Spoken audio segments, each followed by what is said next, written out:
ಈಗ ಆಲ್ರೆಡಿ ಎಲ್ರಿಗೂ ಗೊತ್ತಿದೆ #ಪಾರು ಪಾರ್ವತಿ ಸಿನಿಮಾ ಒಂದು ಅಡ್ವೆಂಚರ್ ಡ್ರಾಮಾ ಸಿನಿಮಾ ಅಂತ ಹೇಳಿ. ಐ ಥಿಂಕ್ ಒಂದು 2-3 ಇವೆಂಟ್ಗಳಲ್ಲಿ ನೀವೆಲ್ಲರೂ ಭಾಗಿಯಾಗಿದ್ದೀರಾ. ಇದ್ರ ಸಿನಿಮಾ ಬಗ್ಗೆ ನೀವೆಲ್ಲರೂ ಕೂಡ ಒಂದಷ್ಟು ಮಾಹಿತಿಗಳನ್ನ ತಿಳ್ಕೊಂಡಿದ್ದೀರಾ ಆ್ಯಂಡ್ ಸಾಂಗ್ಸ್ಗಳನ್ನು ಕೇಳಿದ್ದೀರಾ. ಇವತ್ತು ಟ್ರೇಲರ್ ಕೂಡ ನೀವು ನೋಡಿದ್ರಿ. ಐ ಥಿಂಕ್ ನೆಕ್ಸ್ಟ್ ಈಗ 14th ನಾವು ಅಫಿಷಿಯಲಿ ಅದನ್ನ ಒಂದು ಸರ್ಪ್ರೈಸಿಂಗ್ ಆಗಿ ಲಾಂಚ್ ಕೂಡ ಮಾಡ್ತಾ ಇದ್ದೀವಿ, ಅದನ್ನು ಕೂಡ ನೋಡ್ತೀರಾ. ನನ್ನ ಒಂದು ವಿಶ್ ಏನಂತ ಹೇಳಿದ್ರೆ, ಇವತ್ತು ಟ್ರೇಲರ್ ನೋಡಿದ್ಮೇಲೆ ನಿಮ್ಗೆಲ್ಲೋ ಒಂದ್ ಕಡೆ ಒಂದು ಹೋಪ್ಸ್ ಬಂದಿರತ್ತೆ ಅಂತ ಅನ್ಕೋತೀನಿ. ನಾವು ಸಿನಿಮಾದಲ್ಲಿ ಏನ್ ಮಾಡಿದೀವಿ, ಸಿನಿಮಾದಲ್ಲಿ ಎಲ್ಲೆಲ್ಲಿ ಹೋಗಿದೀವಿ, ಆಮೇಲೆ ಈ ಸಿನಿಮಾ ಮುಖಾಂತರ ನಾವ್ ಏನ್ ಹೇಳೋದಕ್ಕೆ ಹೋಗಿದೀವಿ ಅಂತ ಒಂದು ಚಿಕ್ಕ ಟ್ರೇಲರ್ ಮುಖಾಂತರ ತಿಳಿಸ್ಕೊಡೋ ಪ್ರಯತ್ನ ನಾವು ಮಾಡಿದೀವಿ. ಎಷ್ಟೋ ಜನ ಅನ್ಕೋತಿದ್ರು ಬರೀ ಟ್ರಾವೆಲಿಂಗ್, ಬರೀ ಒಂದು ವ್ಲಾಗಿಂಗ್ ಅಂತ. ಬಟ್ ಟ್ರೇಲರ್ ಅಲ್ಲಿ ನೀವೆಲ್ಲ ನೋಡಿದಾಗ ಅನ್ಸುತ್ತೆ ಇದರಲ್ಲಿ ಫ್ಯಾಮಿಲಿ ಆಗಿರಬಹುದು, ಟ್ರಾವೆಲಿಂಗ್ ಆಗಿರ್ಬೋದು, ಅಥವಾ ಒಂದು ಎಮೋಷನ್ಸ್ ಆಗಿರ್ಬೋದು, ಪ್ರತಿಯೊಂದು ಮಿಕ್ಸ್ ಆಗೇನೆ ಈ ಸಿನಿಮಾ ಒಂದು ಮೂಡ್ ಬಂದಿದೆ. ಡೈರೆಕ್ಟರ್ ಅವಾಗಲೇ ಎಷ್ಟೋ ವಿಚಾರಗಳನ್ನ ಹೇಳಿದ್ರು, ಯಾವ್ಯಾವ ರೀತಿ ನಾವು ಟೆಕ್ನಿಕಲಿ ಮತ್ತೆ ಹೊರಗಡೆ ನಾವು ಟ್ರಾವೆಲ್ ಮಾಡ್ಬೇಕಾದ್ರೆ ಯಾವ್ಯಾವ ರೀತಿ ನಾವು ಏನೋ ಕಷ್ಟಗಳನ್ನ ಫೇಸ್ ಮಾಡ್ಬೇಕಾಯ್ತು ಅಂತ. ಎಸ್, ಎಲ್ಲ ಆಯ್ತು, ಈಗ ಕಷ್ಟ ಎಲ್ಲಾನು ಫೇಸ್ ಮಾಡಾಯ್ತು, ನಾವೀಗ ಅಂತಿಮ ಘಟ್ಟಕ್ಕೆ ಬಂದಿದ್ದೀವಿ ಅಂತ ಹೇಳ್ಬೋದು. ಆ ಕಷ್ಟನೆಲ್ಲ ಮರ್ಸೋದಕ್ಕೆ ಒಂದು ಸುದಿನ ಅಂತ ಬರುತ್ತೆ. ಅದೇ ದಿನ ನಮ್ಗೆ ಈ ಜನವರಿ 31 ನಮ್ಮ ಸಿನಿಮಾ ರಿಲೀಸ್ ಆಗ್ತಾ ಇದೆ. ಇವತ್ತು ನಮ್ಮ ಸ್ಪೆಷಲ್ ಕ್ಯಾರೆಕ್ಟರ್ ಆಗಿರುವಂತಹ ಕಾರ್ನ ಕೂಡ ನಿಮ್ಮೆಲ್ರಿಗೂ ಇಂಟ್ರೊಡ್ಯೂಸ್ ಮಾಡಿಸಿದೀವಿ.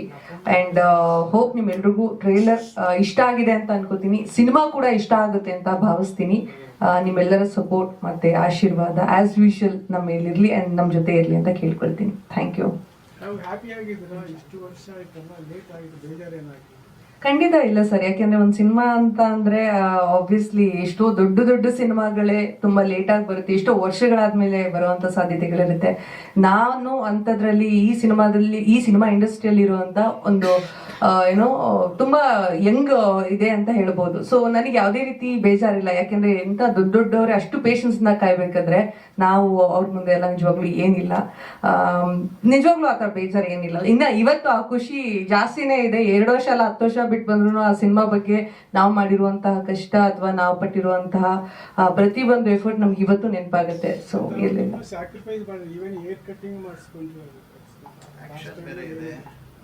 ಹೌದೌದು, ಕಷ್ಟ ಅಂದ್ರೆ ಹೇರ್ ಇವತ್ತು ಲೆಂತ್ ಬಂದಿದೆ. ಸೊ ಬೇಜಾರೇನಿಲ್ಲ.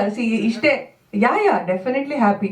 ಸಿನಿಮಾ ಮಾಡೋಕ್ಕಿಂತ ಮುಂಚೆನೂ ಇದೇ ತರ ಇಷ್ಟೇ ಲೆಂತ್ ಹೇರ್ ಇತ್ತು. ಬಟ್ ನಾನು ಸಿನಿಮಾಗೆ ಅಂತ ಬಂದಾಗ ಒಂದಷ್ಟು ಡೆಡಿಕೇಟ್ ಮಾಡಕ್ ನಂಗೆ ತುಂಬಾ ಇಷ್ಟ. ಸೊ ಅವ್ರು ಹೇಳ್ತಿದ್ರು ಅವಾಗ್ಲೇ ಏನೋ ರೋಗಿ ಬಯಸಿದ್ದು ಹಾಲು ಅನ್ನ, ವೈದ್ಯ ಹೇಳಿದ್ದು ಹಾಲು ಅನ್ನ ಅಂತ. ಹಾಗೆ ಸಿನಿಮಾ ಯಾವ್ದೋ ಒಂದು ಸಿನಿಮಾಗೆ ನಾನು ಯಾವ್ದೋ ಒಂದು ಡಿಫ್ರೆಂಟ್ ಆಗಿ ಕಾಣಿಸ್ಕೋಬೇಕು ಅನ್ನೋದು ನನ್ಗೆ ಯಾವಾಗ್ಲೂ ಆಸೆ ಇದೆ. ಬರೀ ಈ ಸಿನಿಮಾಗೆ ಅಂತಲ್ಲ, ಮುಂದಿನ ದಿನಗಳಲ್ಲೂ ಕೂಡ ಅದಕ್ಕೆ ಬೇಕಾದಂತಹ ಏನೇ ಅದಕ್ಕೆ ಡೆಡಿಕೇಟ್ ಮಾಡ್ಬೇಕಾಗಿದ್ರು ಕೂಡ ನಾನು ಮಾಡೋದಕ್ಕೆ ರೆಡಿ ಇದ್ದೀನಿ. ಹೌದೌದು. ಬಟ್ ನಾನು ಅವ್ರಿಗೆ ಗೊತ್ತು ಮತ್ತೆ ಹೇರ್ ಬಂದೇ ಬರುತ್ತೆ ಅಂತ. ಬಟ್ ಅವ್ರಿಗೆ ಸ್ವಲ್ಪ ದಿನ ನೋಡಕ್ ಒಂಥರ ಆಗ್ತಾ ಇತ್ತು. So she is my always first ನನ್ಗೆ ಕ್ರಿಟಿಕ್ ಕೊಡೋದೇ ಅವರು. ಹೇಳಿದ್ರು. ಬಟ್ ಇವತ್ತು ಕೂಡ ಅವರು ಸಿನಿಮಾ ನೋಡಿದಾಗ, ಟ್ರೇಲರ್ ನೋಡಿದಾಗ, ಪೋಸ್ಟರ್ ನೋಡಿದಾಗ ಅವರು ಕೂಡ ಖುಷಿಯಾಗಿದ್ದಾರೆ. ಸೊ ಅವ್ರಿಗೆ ಗೊತ್ತು, ಅಮ್ಮ ಅಲ್ವಾ, ಅಮ್ಮನ ಕ್ಯಾರೆಕ್ಟರ್ ನಾವು ಪ್ಲೇ ಮಾಡ್ತಾ ಇರ್ತಾರೆ ಮನೇಲಾಗ್ಲಿ ಹೊರಗಡೆ ಆಗ್ಲಿ. So that is all about that. ಸಿನಿಮಾದಲ್ಲಿ ಚೆನ್ನಾಗಿ ಕಾಣಿಸುತ್ತೆ. ನನಗೆ ಆಕ್ಚುಲಿ ನಾನು ಶಾರ್ಟ್ ಹೇರ್ನ ಮಿಸ್ ಮಾಡ್ಕೋತಾ ಇದ್ದೀನಿ, ಟು ಬಿ ಆನೆಸ್ಟ್. ಎಷ್ಟೋ ಜನ ಹೇಳಿರೋದುಂಟು, ನಿಮ್ಗೆ ಶಾರ್ಟ್ ಹೇರ್ ಚೆನ್ನಾಗಿ ಕಾಣಿಸ್ತಾ ಇತ್ತು ಅಂತ. ಆಕ್ಚುಲಿ ಅವಾಗ ತುಂಬಾ ಹೇರ್ ಸ್ಟೈಲ್ ಮಾಡೋ ಅಗತ್ಯ ಇರಲಿಲ್ಲ. ಇವತ್ತೇ ಆಕ್ಚುಲಿ ಬರ್ಬೇಕು ಅಂದ್ರೆ 1 hour ಲೇಟ್ ಆಗಿ ಬರ್ಬೇಕಾಗುತ್ತೆ. ಯಾಕಂದ್ರೆ ಇದ್ರ ಬಗ್ಗೆ ಇವತ್ತು ಏನ್ ಹೇರ್ ಸ್ಟೈಲ್ ಮಾಡ್ಕೊಳ್ಳಿ, ಇವತ್ತು ಹೆಂಗ್ ಕಾಣಿಸ್ಕೊಳ್ಳಿ ಅನ್ನೋದು ಸ್ವಲ್ಪ ಕಷ್ಟದ ವಿಚಾರನೇ. ಹಂಗ ಕೂಡ ಅದೇ ಚೆನ್ನಾಗಿದೆ. ಅಂಡ್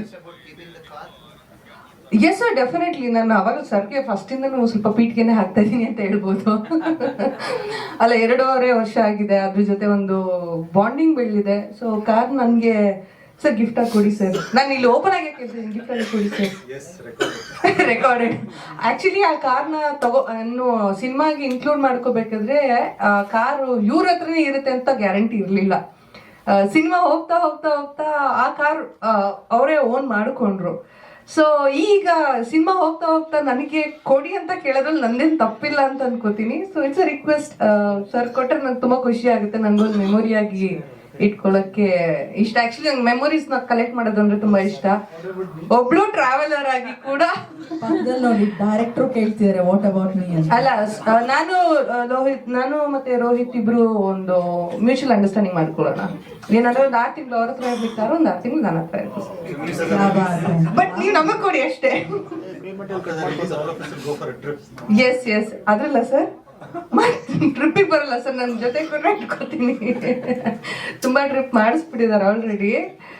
ಈಗ ನಾವಿಬ್ರು ಜಗಳಾಡಿ 3ನವ್ರಿಗೆ ಲಾಭನ ಹತ್ರ ಮಾಡೋದು ಬೇಡ, ಅಟ್ಲೀಸ್ಟ್ ನಾವಿಬ್ರು ಒಬ್ರು ಡಿಸೈಡ್ ಮಾಡೋಣ. ಸರ್, ಈ ಸಿನಿಮಾ ಮುಖಾಂತರ ಟ್ರಾವೆಲರ್ ಆಗಿ ಎಷ್ಟೋ ಜನ ತುಂಬಾ ಇಷ್ಟ ಇರುತ್ತೆ ಟ್ರಾವೆಲ್ ಮಾಡ್ಬೇಕು ಅಂತ, ಯಾವ ರೀತಿ ಹೋಗ್ಬೇಕು, ಯಾವ ರೀತಿ ಇರುತ್ತಪ್ಪ ಅಂತ ಒಂದು ಭಯ ಇರುತ್ತೆ. ಸೊ ಈ ಸಿನಿಮಾ ಮುಖಾಂತರ ಐ ಥಿಂಕ್ ಎಷ್ಟೋ ಜನಕ್ಕೆ ಆ ಧೈರ್ಯ ಬರುತ್ತೆ, ಒಂದು ಕುತೂಹಲನೂ ಕೂಡ ಮೂಡುತ್ತೆ. ಐ ಥಿಂಕ್ ಒಂದಷ್ಟು ಮೆಸೇಜ್ಗಳು ಕೂಡ ಇದೆ ಈ ಸಿನಿಮಾ ಮುಖಾಂತರ. ಬರೀ ಹೋಗೋದು ಅಂದ್ರೆ ರ್ಯಾಂಡಮ್ ಆಗಿ ಹೋಗೋದು, ದುಡ್ಡಿದ್ದವ್ರು ಮಾತ್ರ ಟ್ರಾವೆಲ್ ಮಾಡ್ಬೇಕು ಅಂತ ಏನಿಲ್ಲ, ಮನ್ಸಿದ್ರೆ ಮಾರ್ಗ ಅಂತಾರಲ್ಲ ಹಾಗೆ ಈ ಸಿನಿಮಾದಲ್ಲಿ ಎಲ್ಲಾದ್ರೂ ಹೋಗ್ಬೇಕು, ಏನೋ ಒಂದು ಮಾಡ್ಬೇಕು, ಅಚೀವ್ ಮಾಡ್ಬೇಕು ಅಂದ್ರೆ ಐ ಥಿಂಕ್ ಒಂದು ಧ್ಯೇಯ ಇರಬೇಕು ಅಂತ ಹೇಳ್ಬೋದು.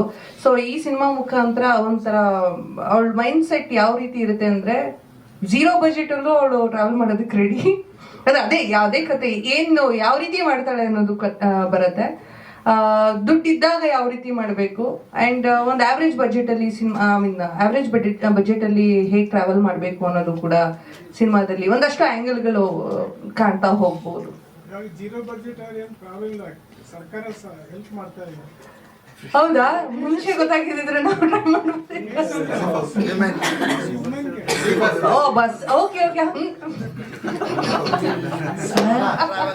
ಸರ್ ಬಹಳ ದೂರ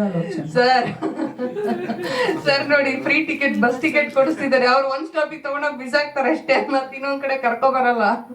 ಎಲ್ಲಿ ಮಾಡ್ಕೊಳ್ಳೋದು ಅದ್ರ ಬಗ್ಗೆ ಎಲ್ಲ ನಾವ್ ಹೇಳ್ಕೊಡ್ತೀವಿ. ಹಂಗಾದ್ರೆ ಸಿನಿಮಾದಲ್ಲಿ ಆಕ್ಚುಲಿ ಅವಳೊಂದು ವೆರಿ ಸ್ಟ್ರೇಟ್ ಫಾರ್ವರ್ಡ್ ಕ್ಯಾರೆಕ್ಟರ್, ಒಂದು ಇಂಡಿಪೆಂಡೆಂಟ್ ಕ್ಯಾರೆಕ್ಟರ್ ಅಂಡ್ ಒಂದು ಎಮೋಷನಲ್ ಕನೆಕ್ಟ್ ಆಗಿರುವಂತಹ ಕ್ಯಾರೆಕ್ಟರ್. ಈ ಸಿನಿಮಾ ಮುಖಾಂತರ ಅವಳು ಯಾವ ರೀತಿ ಕಾಣಿಸ್ಕೋತಾಳೆ ಅಂದ್ರೆ ಬರೀ ಟ್ರಾವೆಲರ್ ಆಗಿ ಅಲ್ಲ, ಬರೀ ಒಂದು ಏನೋ ಅವಳು ಓಡಾಡೋ ರೀತಿ ಮಾತ್ರ ಅಲ್ಲ, ಒಂದು ಸ್ಟ್ರಾಂಗ್ ಆಗಿ ಒಂದು ವುಮೆನ್, ಯಾರ ಒಂದು ಸಹಾಯನೂ ಇಲ್ಲದೆ ಯಾವ ರೀತಿ ಬದುಕ್ಬೋದು ಅಂಡ್ ಎಷ್ಟು ಸ್ಟ್ರಾಂಗ್ ಆಗಿರ್ಬೇಕು ಈ ಸಮಾಜದಲ್ಲಿ. ಒಬ್ಬರೇ ಇರಬೇಕು ಅಂತ ಅಂದ್ರೂ ಕೂಡ ಯಾವ ರೀತಿ ನೀವು ಇರಬೇಕು, ಯಾವ ರೀತಿ ನೀವು ಆಲ್ರೆಡಿ ಪ್ರಿಪೇರ್ ಆಗಿರ್ಬೇಕು ಅನ್ನೋದನ್ನ ಒಂದು ಯಂಗ್ಸ್ಟರ್ ಆಗಿ ತೋರಿಸ್ಕೊಡೋದಕ್ಕೆ ಹೊರಟಿದ್ದಾಳೆ. ಹಾ ಸರ್, ಡಬ್ಬಿಂಗ್ ಎಲ್ಲ ನಂದೆ ಆಕ್ಚುಲಿ. ಹೌದೌದು, ಖಂಡಿತ. ನನ್ನ ಸಿನಿಮಾಗೆ ನಾನೇ ಡಬ್ ಮಾಡಬೇಕು ಅಂಡ್ ಸ್ವಲ್ಪ ವಾಯ್ಸ್ ಡಿಫ್ರೆಂಟ್ ಕೇಳಿಸ್ಬೋದು. ಬಟ್ ನಮ್ಮ ಡೈರೆಕ್ಟರ್ ಆಕ್ಚುಲಿ ಅವ್ರು ಸ್ವಲ್ಪ ಪರ್ಟಿಕ್ಯುಲರ್ ಆಗಿದ್ರು ಈ ಸಿನಿಮಾದಲ್ಲಿ. ನಾರ್ಮಲ್ ಆಗಿ ಸ್ವಲ್ಪ ಹುಡುಗಿ, ಈಗ ನಾನೀಗ ಏನ್ ಮಾತಾಡ್ತಾ ಇದ್ದೀನಿ ಈ ರೀತಿ ನಿಮ್ಗೆ ವಾಯ್ಸ್ ಕೇಳಿಸಿಲ್ಲ, ಸ್ವಲ್ಪ ರಫ್ ಅಂಡ್ ಟಫ್ ಆಗಿ ಮಾತಾಡುವಂತಹ ಕ್ಯಾರೆಕ್ಟರ್. ಆ ಕ್ಯಾರೆಕ್ಟರ್ ಕೂಡ ಟಾಮ್ ಬಾಯ್ ಕ್ಯಾರೆಕ್ಟರ್. ಈ ಟಾಮ್ ಬಾಯ್ ಕ್ಯಾರೆಕ್ಟರ್ ಹೆಂಗ್ ಮಾತಾಡೋದ, ಓಕೆ ಆ ಥರ ಏನ್ ಮಾತಾಡುತ್ತೆ, ಆ ವಾಯ್ಸ್ನು ಕೂಡ ಅಷ್ಟೇ ತುಂಬಾ ಸ್ವೀಟ್ ಆಗೆಲ್ಲ ಮಾತಾಡೋದಕ್ಕೆ ಅವರು ನನಗೆ ಅಲೋ ಮಾಡಿಲ್ಲ. ಸೊ ಸ್ವಲ್ಪ ಡಿಫ್ರೆಂಟ್ ಆಗಿ ಕೇಳಿಸುತ್ತೆ, ಬಟ್ ನನ್ನ ವಾಯ್ಸೇ ಅದು. ಅಂಡ್ ಸಿನಿಮಾದಲ್ಲಿ ಫೈಟ್ ಕೂಡ ಮಾಡಿದೀವಿ. ಸೊ ಅದಕ್ಕೂ ಕೂಡ 4-5 ದಿನ ಪ್ರಿಪರೇಷನ್ಸ್ ಎಲ್ಲ ಮಾಡಿದೀವಿ. ಐ ಥಿಂಕ್ ಈವನ್ ಫೈಟ್ ತುಂಬಾ ಚೆನ್ನಾಗಿ ಬಂದಿದೆ. ಚೇತನ್ ಡಿಸೋಜ ಅವ್ರು ಮಾಡಿರೋದು. ಐ ಥಿಂಕ್ ಅವ್ರಿಗೂ ತುಂಬಾ ಖುಷಿ ಆಯ್ತು ಈ ಸಿನಿಮಾದಲ್ಲಿ. ಒಂದೇ ಒಂದು ನಮ್ದು ಫೈಟಿಂಗ್ ಸೀನ್ ಬರುತ್ತೆ, ಬಟ್ ಅದು ಕೂಡ ಏನಕ್ಕೆ ರಿಕ್ವೈರ್ಮೆಂಟ್, ಈ ಟ್ರಾವೆಲ್ ಸಬ್ಜೆಕ್ಟ್ ಅಲ್ಲಿ ಏನಕ್ಕೆ ಫೈಟ್ ನೆಸೆಸರಿ ಇದೆ ಅನ್ನೋದು ಕೂಡ ನಾವು ಕಥೆಯಲ್ಲಿ ಹೇಳ್ತಾ ಹೋಗ್ತೀವಿ. ಎಲ್ಲೂ ಕೂಡ ಬೇಡದಿರೋದನ್ನ ಇನ್ಸರ್ಟ್ ಮಾಡಿ ಎಲ್ಲಾ ರೀತಿ ಕಲೆನೂ ತೋರಿಸ್ಬೇಕು ಅನ್ನೋದಲ್ಲ ಇಲ್ಲಿ ಉದ್ದೇಶ. ಒಂದು ಟ್ರಾವೆಲರ್ ಅಥವಾ ಒಂದು ಈಗಿನ ಸೊಸೈಟಿಯಲ್ಲಿ ಒಂದು ಹುಡುಗಿ ಇರ್ಬೇಕು ಅಂದ್ರೆ, ಅಥವಾ ಅವಳು ಮಲ್ಟಿ ಟಾಸ್ಕಿಂಗ್ ಏನೇನ್ ಮಾಡ್ತಾಳೆ, ಯಾವ್ಯಾವ ರೀತಿ ಇರ್ತಾಳೆ ಅನ್ನೋದನ್ನ ತೋರಿಸ್ಕೊಡೋದಕ್ಕೆ ಹೊರಟಿದ್ವಿ. ಅಂಡ್ ಆಲ್ಸೋ ಎಮೋಷನಲ್ ಡ್ರಾಮಾ ಇದೆ, ಫ್ಯಾಮಿಲಿ ಸೆಂಟಿಮೆಂಟ್ ಇದೆ, ಜಾಗಗಳನ್ನ ತುಂಬಾ ಚೆನ್ನಾಗಿ ತೋರಿಸಿದೀವಿ. ಅಂಡ್ ಹೋಲಿ ಒಂದು ಸಾಂಗ್ ಬರುತ್ತೆ, ಅದು ಕೂಡ ತುಂಬಾನೇ ಚೆನ್ನಾಗಿದೆ. ಅದು ನನ್ನ ಫೇವ್ರೇಟ್ ಸಾಂಗ್ ಸಿನಿಮಾದಲ್ಲಿ. ಓವರ್ ಆಲ್ ಒಂಥರ ವಿಜುವಲ್ ಟ್ರೀಟ್ ಅಂತೂ ತುಂಬಾ ಚೆನ್ನಾಗಿದೆ ಅಂತ ಹೇಳ್ಬೋದು. ನಂದ ಆಯಲ್ ಅಂತ ಇಂಟ್ರೊಡ್ಯೂಸ್ ಮಾಡ್ಕೊಂಡಿದೀವಿ, ಸಿನಿಮಾ ನೋಡಿದ್ಮೇಲೆ ನಿಮ್ಗೆ ಗೊತ್ತಾಗುತ್ತೆ. ಅದೇ ಸಿನಿಮಾದಲ್ಲಿ ಅದಕ್ಕೆ ಅಂತಾನೆ ಒಂದು ಪ್ರಾಮುಖ್ಯತೆನ ಕೊಟ್ಟಿದ್ದಾರೆ. ಡೈರೆಕ್ಟರ್ ನಮ್ಗೆ ಹೇಳೋದಕ್ಕೆ ಎಲ್ಲೂ ಚಾನ್ಸ್ ಕೊಟ್ಟಿಲ್ಲ ಇದನ್ನ. ಸೊ ಸಿನಿಮಾ ಇಂಟರ್ವಲ್ ಬ್ಲಾಕ್ ಅಲ್ಲಿ ನಮ್ಗೆ ಗೊತ್ತಾಗುತ್ತೆ ಏನಕ್ಕೆ ಈ ಟೈಟಲ್ ಬಂದಿದೆ ಅಂತ. So that's gonna be surprise.